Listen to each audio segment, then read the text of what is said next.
दोस्तों, जरा सोचिए, सुबह सुबह मोबाइल में मैसेज आता है, आपके खाते में 2,000 रुपए प्रधानमंत्री किसान सम्मान निधि योजना के तहत जमा कर दिए गए हैं। उस पल दिल को जो सुकून मिलता है ना, वही सुकून अब 22वीं किस्त के साथ फिर मिलने वाला है। लेकिन शर्त यह है कि आपका एक भी डॉक्यूमेंट गड़बड़ नहीं होना चाहिए। इस पूरी वीडियो में शुरू से आखिर तक बस एक ही बात साफ हो जाएगी। 22वीं किस्त कब तक आ सकती है, किसको मिलेगी, किसका पैसा अटकने वाला है, और अभी तुरंत आपको कौन कौन से 3-4 छोटे छोटे काम निपटाने हैं ताकि किस्त एक भी दिन लेट ना हो। सबसे पहले एक बात क्लियर कर ले, पीएम किसान सम्मान निधि कोई नई स्कीम नहीं है। 2019 से लगातार चल रही सेंट्रल स्कीम है, जिसके तहत हर पात्र किसान परिवार को साल में कुल 6,000 रुपए दिए जाते हैं। यह पैसा 3 बराबर किस्तों में 2,000 रुपए के रूप में सीधे किसानों के आधार सीडेड बैंक खाते में डीबीटी से भेजा जाता है। यानी बीच में कोई बिचौलिया नहीं, सीधे सरकार से आपके अकाउंट तक। पिछली 21वीं किस्त में करीब 9 करोड़ किसानों के खाते में 18,000 करोड़ रुपए ट्रांसफर किए गए थे, और अब सभी की नजर 22वीं किस्त पर टिकी हुई है। अब सबसे बड़ा सवाल, 22वीं किस्त कब? अभी आधिकारिक फाइनल डेट सरकार ने घोषित नहीं की है, लेकिन जो पैटर्न चल रहा है उसके हिसाब से तस्वीर काफी साफ है। 21वीं किस्त 19 नवंबर को जारी की गई थी, और स्कीम के नियम के अनुसार हर 4 महीने के अंतराल पर 2,000 रुपए की नई किस्त आती है। यही वजह है कि ज्यादातर अपडेट में जनवरी और फरवरी 2026 के बीच 22वीं किस्त आने की सबसे मजबूत संभावना मानी जा रही है। कई पोर्टल और न्यूज रिपोर्ट साफ लिख रहे हैं कि 21 नवंबर के बाद अगली डीबीटी विंडो जनवरी फरवरी की होगी। यानी अगर सब कुछ समय पर रहा तो इसी पीरियड में प्रधानमंत्री एक और बड़े कार्यक्रम से 22वीं किस्त का बटन दबा सकते हैं। लेकिन ध्यान रहे, इस बार सरकार ने नियम पहले से ज्यादा सख्त कर दिए हैं। सिर्फ पुराना बेनिफिशियरी हूं, अपने आप पैसा आ जाएगा, सोचकर बैठ जाने से काम नहीं चलेगा। कृषि मंत्रालय और ऑफिशियल अपडेट साफ कहते हैं कि जिन किसानों की ई-केवाईसी पूरी नहीं है, जिनका आधार बैंक खाते से लिंक नहीं है, या जिनकी जमीन का डेटा पोर्टल पर ठीक से सीड नहीं है, उनके खाते में 22वीं किस्त भेजी ही नहीं जाएगी। यानी अगर अभी भी आपके स्टेटस में ई-केवाईसी इनकम्प्लीट या लैंड सीडिंग पेंडिंग जैसा कोई मैसेज दिख रहा है, तो समझ लीजिए खतरा सिर पर खड़ा है। गांव के बाकी लोगों को पैसे मिल जाएंगे और आपका पेमेंट सिर्फ रुका हुआ दिखेगा। चलिए अब बात करते हैं, कौन लोग इस स्कीम के लिए पात्र हैं और किसका पैसा बीच रास्ते में ही रुक सकता है। पीएम किसान योजना सिर्फ उन किसान परिवारों के लिए है जिनके नाम पर खेती योग्य जमीन दर्ज है, यानी जिनका नाम पटवारी के रिकॉर्ड में, खसरा खतौनी या अन्य राजस्व रिकॉर्ड में मालिक के रूप में लिखा हुआ है। दूसरी तरफ आयकर दाता, बड़े अधिकारी, सांसद, विधायक, नगर निकाय के चेयरमैन, डॉक्टर, इंजीनियर जैसे प्रोफेशनल और बहुत से सरकारी कर्मचारी इस लाभ से बाहर रखे गए हैं, चाहे उनके नाम पर जमीन हो भी। अब एक सेकंड के लिए अपने गांव की तस्वीर दिमाग में लाइए। मान लीजिए पड़ोस के 2 किसान हैं, रामलाल और मोहन। दोनों को पहले की 20-21 किस्तें मिल चुकी हैं। दोनों ने एक ही समय पर आवेदन भी किया था, लेकिन फर्क कहाँ आया? रामलाल ने जैसे ही सरकार ने बोला कि ई-केवाईसी अनिवार्य है, उसी हफ्ते सीएससी सेंटर जाकर अंगूठा लगाकर बायोमेट्रिक ई-केवाईसी करा ली। बैंक में जाकर आधार सीडिंग भी कंफर्म करवाई और जमीन का रिकॉर्ड भी पटवारी से मिलाकर पोर्टल पर ठीक करा लिया। दूसरी ओर मोहन ने सोचा, अरे पिछली बार भी तो बिना ई-केवाईसी के पैसे आ गए थे, इस बार भी आ ही जाएंगे, और इसने कुछ नहीं किया, ना ई-केवाईसी, ना बैंक डिटेल अपडेट, ना भू सत्यापन। नतीजा क्या होगा? 22वीं किस्त जारी होगी। गांव में सबके फोन पर मैसेज आएगा, 2,000 रुपए जमा, और मोहन के मोबाइल पर आएगा, your payment is on hold due to KYC land seeding issue. आपको तय करना है कि आप रामलाल की लाइन में खड़े रहेंगे या मोहन की। अगर आपकी ई-केवाईसी अभी तक नहीं हुई है तो सबसे आसान तरीका है pmkisan.gov.in वेबसाइट खोलिए। होम पेज पर ही आपको ई-केवाईसी का विकल्प दिख जाएगा।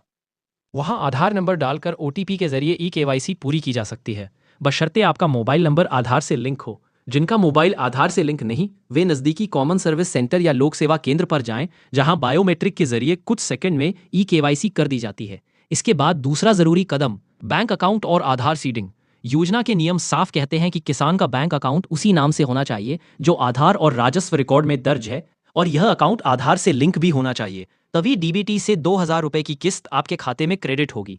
अगर आपके अकाउंट में नाम की स्पेलिंग अलग है या खाते में पिता का नाम आगे पीछे है और आधार में कुछ और, तो बैंक अक्सर ट्रांजैक्शन रिजेक्ट कर देते हैं, जिससे पेमेंट फेल दिखने लगता है। इसलिए एक बार किसी भी बैंक ब्रांच में जाकर केवाईसी फॉर्म भरकर नाम, आईएसएससी, अकाउंट नंबर और आधार लिंकिंग की पुष्टि जरूर कर लें। तीसरा सबसे बड़ा मुद्दा, जमीन का सत्यापन यानी लैंड सीडिंग। केंद्र सरकार ने साफ निर्देश दिए हैं कि पीएम किसान का लाभ उसी किसान को मिलेगा जिसकी जमीन का रिकॉर्ड राज्यों द्वारा वेरीफाई होकर पोर्टल पर अपलोड हो चुका हो। इसी को लैंड सीडिंग कहा जाता है। कई राज्यों ने तो 12वीं से 15वीं किस्त के बीच ही भू सत्यापन अनिवार्य कर दिया था, ताकि फर्जी लाभार्थी बाहर हों और पैसा सीधे असली किसानों तक पहुंचे। अगर आपका नाम खसरे से हट गया है, जमीन बिक चुकी है या संयुक्त खातेदारों में नाम चढ़ा उतरा है और पोर्टल पर अपडेट नहीं हुआ, तो सिस्टम आपको इनएलिजिबल या ऑन होल्ड की श्रेणी में डाल सकता है। अब बात करते हैं उन अफवाहों की जो सोशल मीडिया पर सबसे ज्यादा तेजी से घूम रही है। भैया, इस बार तो 2000 नहीं 3000 या 4000 मिलने वाले हैं, योजना की राशि डबल होने वाली है। संसद में सरकार ने इस पर साफ जवाब दिया है कि फिलहाल पीएम किसान की राशि को 6000 से बढ़ाकर 12000 रुपए करने का कोई प्रस्ताव मंजूर नहीं हुआ है। अभी भी सालाना 6000 ही दिए जा रहे हैं, वही 3 किस्तों में 2000 की रकम। कुछ कमेटियों ने जरूर सिफारिश की थी कि महंगाई और खेती की लागत को देखते हुए राशि बढ़ाई जाए, लेकिन सरकार ने साफ कहा अभी इसका फैसला नहीं हुआ, इसलिए 22वीं किस्त भी पुराने ही स्ट्रक्चर के तहत आएगी।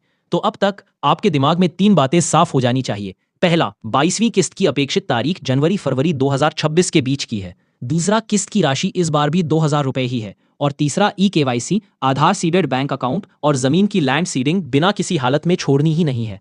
अब सवाल ये कि आप अभी स्क्रीन पर बैठे बैठे 5 मिनट में क्या क्या कर सकते हैं। सबसे पहले pmkisan.gov.in पर नो योर स्टेटस सेक्शन में जाएं। अपना मोबाइल नंबर या रजिस्ट्रेशन नंबर डालकर स्टेटस चेक करें और देखें कि आपके सामने कौन सा मैसेज आ रहा है। अगर सब कुछ एक्टिव और पेमेंट सक्सेस दिख रहा है तो बढ़िया, लेकिन अगर FTO generated and payment under process, e-KYC pending या बैंक और लैंड नॉट वेरीफाइड लिखा है तो समझ लीजिए आपको तुरंत काम पर लगना है। यहाँ एक छोटी सी टिप, जब भी सीएससी या बैंक जाएं तो साथ में आधार कार्ड, बैंक पासबुक, जमीन की नकल, खसरा और मोबाइल फोन जरूर ले जाएं ताकि कोई भी अपडेट एक ही बार में हो जाए, 2-3 चक्कर न लगे।